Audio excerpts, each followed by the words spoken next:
I went out to the burn barrel at dusk on a Tuesday and came down the back steps wrong. I heard it before I felt it. The afternoon nurse was inside with my wife, and she had the ambulance on the line before I finished telling her not to. I made the call from the gurney, in the driveway, with the light bar turning. My daughter lives 19 minutes from my door. I did not ask her for money, and I did not ask her to move in. I asked for one night. Sit with your mother until the morning nurse comes at 6. I can't tonight, Dad. Then she said she would call me in the morning. She did not. Before I tell you who did come, and how long it took me to understand what that meant, let me know what state you are listening from. Subscribe and stay with me, because this one turns on a piece of paper I signed once and forgot about for 11 years. My name is Roy Halverson. I am 72 years old, and I spent 38 years welding structural steel in southwest Missouri, warehouse frames and highway overpasses. I can read a drawing and tell you which joint is carrying the load. In a frame, the weak point is never the one that looks weakest. My wife's illness has a long name. What it means is that she stopped walking in January and stopped talking in the spring. She is in the front room, in a bed that faces the window, and she has been there ever since. Headlights came up the drive at 11 that night and swung across the wall of her room. The man who got out was not the man I called. Micah stayed 6 days. He is my daughter's husband. Was. The papers were filed in October, and neither of them told me. I found out from a cousin at a funeral in November, and when I called Micah about it, he said it was not mine to carry. He drove 3 hours from Springfield the night I fell, and he was in the house before 11, and he never brought it up again. Not that night. Not any of the 6. He did not ask me what to do. He asked the evening nurse, and he wrote it down on the back of a feed store calendar, and by the second morning he was running it. There is a schedule. She gets turned every 4 hours. That is a 2-person job, and he did it alone by rigging a draw sheet the way I would rig a load. Suction when she needs it. The feeding pump at 6 and at 2. 11 medications. 4 of them timed against each other so they do not stack. He had it inside one evening. I have hired men who could not learn a torch pattern in a week. He washed the bed linens at 2 in the morning because 2 in the morning was when they needed washing. He took unpaid leave and did not mention that either. He called me every night at 9 and gave me 3 sentences. Always 3. What she took, what her breathing was doing, whether she slept. On the 4th night I asked him why. He said she was not part of any of that, and then he went back to telling me about her breathing. 6 days was what he took off work. After that he drove down Friday nights and back Sunday evenings, and the agency covered the weekdays on my dime, and that is how it ran until March. You should know who he was doing it for. She kept the books for the shop at the kitchen table for 22 years, in pencil, in ledgers she bought at the drugstore. In '88 she caught a general contractor shorting me on retention 3 years running, and she had it laid out on 2 pages before she told me, because she knew I would go straight to the man's yard, and she wanted me to have the pages in my hand when I did. When I broke my arm in '94, she got her commercial license at 50 years old so the loads would still move. She did it in 6 weeks. She never said one word about being afraid of it. In 51 years she never asked anybody for anything. Not her sister, not the church, not her daughter, not me, most of the time. Bryn came on the 5th day. 40 minutes. She sat in the chair by the door.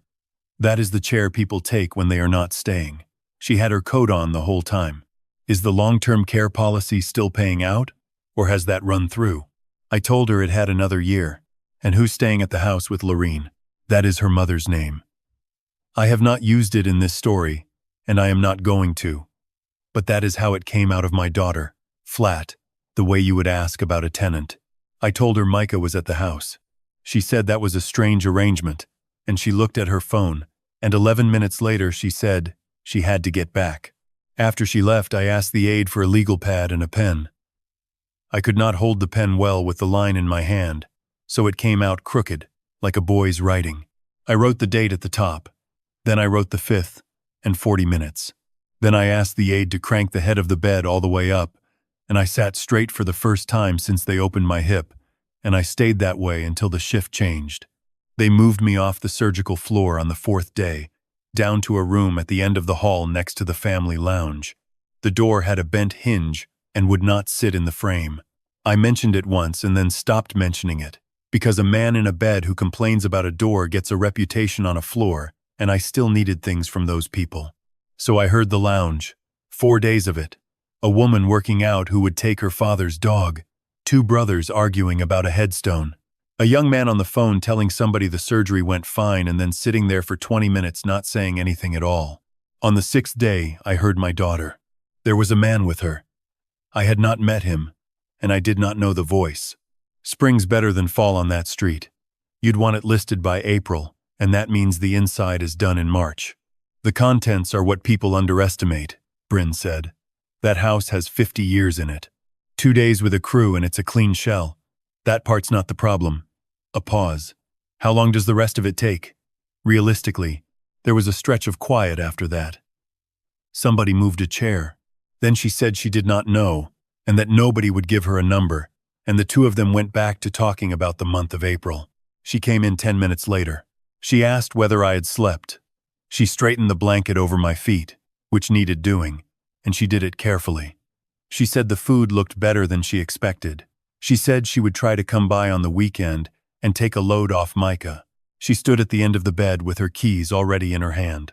I looked at my daughter and I want to be plain about what I saw, because it was not a woman who had just done something monstrous. It was a woman who had made a plan for a hard year and was executing it. She had my jaw. She had her mother's hands. She straightened the blanket the same way her mother used to straighten it, and she meant it when she did it. I did not say anything about the lounge. I have spent my life around structures, and I know that you do not put load on a joint you have not tested. You test it small first, on the ground, where the fall is nothing. I had 4 days of a bent door, and a woman who did not know I could hear her, and I was not going to spend that on one conversation in a hospital room. She kissed my forehead, and she left. I got the pad out from under the blanket and I wrote the 6th, and April, and the word crew. Then I folded it into quarters and put it in the pocket of that gown, and I kept it there through 2 more days and a shower I was not supposed to take alone. I called a lawyer on the 7th morning, from the bed, before anybody told me to. I want that on the record because of what people assume. They assume an old man in a rehab bed waits for somebody to take him by the elbow. I had 7 lines on that pad, and I did not know what any of them were worth, and there is only one kind of person who can tell you that. Odessa Pruitt does elder law out of a converted house on Main. Her father laid brick, and she said so in the first 2 minutes, which I took to mean she had decided something about me and was letting me know. She came out that same afternoon with a folder under her arm, and she did not charge me for the visit. I gave it to her in order. The fall, the 19 minutes, 6 days, the 40 minutes and the chair by the door, the bent hinge and April and the word crew. She let me finish.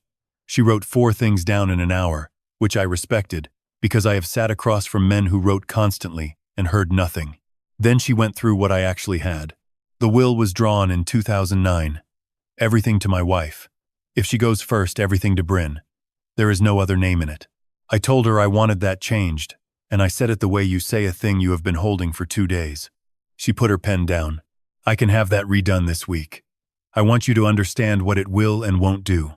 A will has no force at all while you're alive. Not one line of it. I said that could not be right. It's exactly right. Whatever happens to that house between now and the day you die, your will has nothing to say about it. It only speaks after. I lay there and worked through it. The pad was under the blanket by my hip. 7 lines. A date in April. A crew. Every one of those lines was about something happening now, and the only tool I thought I had was a tool that does not switch on until I am gone. I had come up in a trade where you hold the leverage because you own the equipment and the crew and the truck. I had thought about that house the same way for 50 years. I built the back steps. I hung the doors. My name was on the paper. That was the end of the sentence, as far as I ever knew. Odessa asked me who was on the deed. I said I was. She asked whether we had ever refinanced. I said once. 2015, when my wife went in the first time and the bills came in stacks. I told her I did not remember a thing about it beyond that I was not reading anything that week. She wrote a 5th thing down. Then she asked whether I still had the closing packet, and said that if I did not, she could pull the file from the title company. I told her to pull it. Micah brought the file box down from the bedroom closet on the 9th day. It is a banker's box with the year written on the end in my wife's hand. She labeled everything. There are 30 years of them up there in a row, and that is the only one nobody had opened since it went up. He carried it in, set it on the rolling table, and went out to the hall to take a call he did not have. He was gone 20 minutes. I have known that man 11 years, and I never once thought about him until that month, and I have thought about him nearly every day since. 2015. She went in on a Sunday. By Wednesday, I had a folder of bills on the kitchen table and no idea what half of them were. The bank on Rangeline said a home equity loan was the cheapest money I would find. I sat down with a young man in a short-sleeved shirt, and he ran my numbers twice and told me my retirement income would not carry it on its own. He was not unkind about it. He said it plainly. The way you would tell a man his weld will not hold. He said we needed a co-borrower with income. He said their underwriting would want that person on the title as well, not just on the note. I called my son-in-law from the parking lot. Micah drove over on his lunch break in his work clothes. He read one page, which is more than I did. He signed where the woman pointed. He shook the young man's hand, and he went back to work, and neither of us ever said another word about it. I signed somewhere around 30 pages in 2 days that week, and I could not tell you what was on a single one. My wife was in a bed on the 4th floor, and I was signing whatever came across the table so the bills would stop coming. 2 of those pages were durable powers of attorney, hers and mine, drawn up by a woman at a folding table in the hospital lobby who did that work for families all day long. I remember her because she had a cough. That is the only reason I remember signing them at all. Odessa called on the 10th day. She had pulled the file, and she had also pulled the recorded deed, which is a separate thing, and which I did not know you could just go get. He's been a joint owner since September of 2015. It's on the recorded deed, not just the loan. I asked her what the divorce did to it. Nothing. It was never marital property. It came to him from you, in your closing, before any of that. It's his. So there it is. That house cannot be listed, cannot be sold, cannot be signed over to a brokerage, cannot be touched, without the signature of the man who drove 3 hours in the dark and did not tell anybody he was coming. Not because I was clever. I was not clever. I was a man in a parking lot in 2015 who needed $22,000 by Friday and made a phone call. I asked Odessa whether my daughter knew. She said a recorded deed is a public document and that anybody can walk into the recorder's office and ask for a copy of it any weekday for a few dollars. Nobody ever had. They had spent months talking about April and about Cruz and about how long the rest of it would take, and not one of them had spent $4 to find out whose name was on the house. Odessa asked me how I wanted to proceed. She had her pen out. I told her to hold it. Not to send anything, not to write to anybody, not yet. She looked at me over the top of the folder and asked me why. I did not answer her. I asked her to come to the rehab facility on a Thursday. She came at 10 and sat in the chair by the window. I noticed that. I noticed chairs now. I told her what I heard through that door. All of it, start to finish. April, the crew, the man asking how long the rest of it takes. I did not accuse her of anything. I asked her one question, which was what she was planning to do about her mother. She did not get angry. I want that understood. She had thought about it and she had her answer ready, and she gave it to me evenly, like a woman presenting at work. I'm planning to get her somewhere she can be cared for properly, by people who are trained for it. I said her mother is being cared for properly, by my husband, who I am divorcing. She let that sit. Dad, you cannot get out of a chair by yourself. You were not lifting her before you fell, and you are not lifting her now. That was true in October. She was not wrong about the chair. Then she stood up and put her coat on and said the last part with her hand on the door. You're emotional right now, and I'm not going to hold that against you. We'll talk about it when you're stronger. Micah called me at 4. There was a lockbox on the front door, the gray kind, on a steel loop, hanging off the handle. Dane had come out that afternoon with a tape and a camera, while Micah had her at the neurologist in Springfield. He was there about 40 minutes. He did not break in, and he did not need to. My daughter has had a key to that house since she was 14 years old. I lay there and understood that the morning had not slowed anything down. It had told them the clock was running, and that I knew it was running, and everything after that came faster. Micah drove me home on Saturday for 1 hour. He pushed me up the ramp he had built out of scrap 2x6s in the 6 days. I sat beside her bed and I told her all of it, slowly, the way she used to make me go through a contract. I did not leave out the part about the chair. She had a right to hear the strongest thing our daughter said. Then I asked her what she wanted me to do. She has a board, laminated, the letters in 6 rows, black on white. She has maybe 2 inches of movement left in her right hand, and she can get a finger down onto a letter and hold it there. Hut. Then a long time. Oh. The clock in that room is the one from my mother's kitchen. It is loud. It was the only sound. Mene-e. It took her close to 4 minutes. I sat there and I looked at my wife of 51 years. In the front room of the house I welded the handrails for, and I told her I heard her. Then Micah wheeled me out into the hallway, and I called Odessa from there, sitting in the chair, still in my coat. Odessa's office has 1 window and 8 chairs, which is 6 more than she needs on most days. They came in at 2. Bryn had a folder and Dane had a leather portfolio, and they sat down on the side of the table where people sit when they expect to be handed something. Dane Quillen, 47, gray at the temples. A firm handshake he gave to Odessa first and to me second.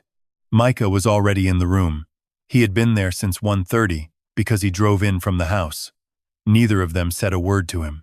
Bryn looked at the wall above his head. Dane opened his portfolio and started talking to Odessa. Not to me. He talked about timelines and about wanting to be respectful of a difficult season, and he used the word transition 4 times. Then my daughter said her piece. She had been carrying it a while. You never once let me do anything, Dad. Not one thing in 44 years. You did it all yourself, and then you sat there being disappointed that nobody helped you. Ilirago. Mom wanted to go somewhere years ago, she told me. You wouldn't hear it, so she stopped saying it, and now she can't say anything at all and you get to decide what she wanted. Then the last one. You're going to hold on to that house until it takes what's left of you, and you're going to call it love. Odessa let the room sit for a moment. Then she slid 1 sheet of paper across the table. Dane picked it up because he was closer. I watched him read it. He got to the second block of text and stopped. Then he went back to the top and read it again, with his thumb moving under the line. It was not a will. It was a copy of the recorded deed. Micah Reyes has been a joint owner of that property since September of 2015. He is on the title, not just the note. The divorce does not touch it. It never was marital property. It came to him out of my closing, 3 years before any of that started. That house cannot be listed. It cannot be sold, cannot be signed over to a brokerage, cannot have a lockbox hung on it lawfully, without his signature on the line. Nobody had ever checked. It costs a few dollars at the recorder's office, and it is open to the public 5 days a week. And in all those months of April and cruise and how long, not one of them had spent it. Then Odessa put the second document in front of me, and I signed it. I deeded my remaining interest to Micah and reserved a life estate for myself and for my wife.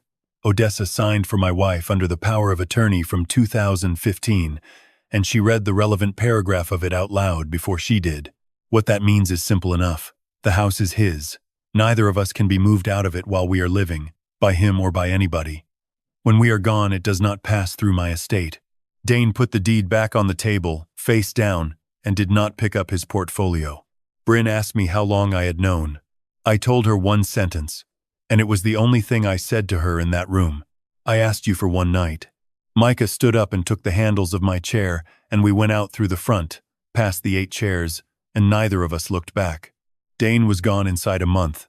There was nothing to list. Bryn called. Then she texted. Then she wrote a letter, 4 pages, and I read it twice and gave it to Odessa with the rest. Odessa told me she could come after the deed itself if she wanted to, and that people do. It has been 8 months and she has not. I do not know whether that is because her lawyer told her not to, or because she read that letter twice, the way I did. Everything goes through Odessa now. That is not a punishment I handed down, and I did not enjoy setting it up. It is a phone number, and it is the arrangement I can live inside of. There was no hearing. Nobody was fined and nobody was charged, because nobody broke a law. My daughter talked about selling a house she believed was coming to her, which people do at kitchen tables all over this country every day of the week. The only thing that happened to her is that she found out she was wrong, and that does not go on any record anywhere. Micah moved to Joplin in March. He took a job at a fabrication shop off Zora, and he rents the small house behind the Baptist church, 4 minutes from us. He comes over on his way to work and on his way home. He has never once said the word thank you to me, and I have never once said it to him, and I think we would both find it insulting. Sherry Alcott came back on afternoons. She has been a home health nurse for 26 years, and she was the one who called the ambulance the night I fell, and she never once told me she had been right to. I walked the hallway with a walker in February, then without one in April. The handrail down that hall is one I welded in '98, out of 1/4-inch pipe, because my wife's mother was staying with us and the wall anchors would not hold anything decent. It held me fine. She died in August, in the front room, in that house, with the window open. I have thought about what to tell you, and I have 3 things. The first is that the person who shows up is not always the person on the chart. There is a man in my life who owes me nothing, who married into this family and then unmarried out of it, and he is the reason my wife died in her own bed. The second is that most of us do not actually know what we own. I signed 30 pages in a bank on Rangeline in 2015 and could not have told you one word on any of them. That carelessness was the only thing standing between my wife and a facility in another county. I do not take credit for it. I am only telling you to go and read what you signed. The third is about cutting off your own child. People will tell you it gets easier. It does not get easier. It only gets necessary, and then you do it, and then you carry it. Thank you for staying with me through this one. If you have somebody who showed up for you when they had no reason to, put their name in the comments. I would like to read them. I sit out on the back steps most evenings now. I rebuilt them myself in the spring, the whole run, with a proper rise and a rail on both sides. They are the best work I have done in 20 years, and I did it so that nobody would ever have to come get me off them again.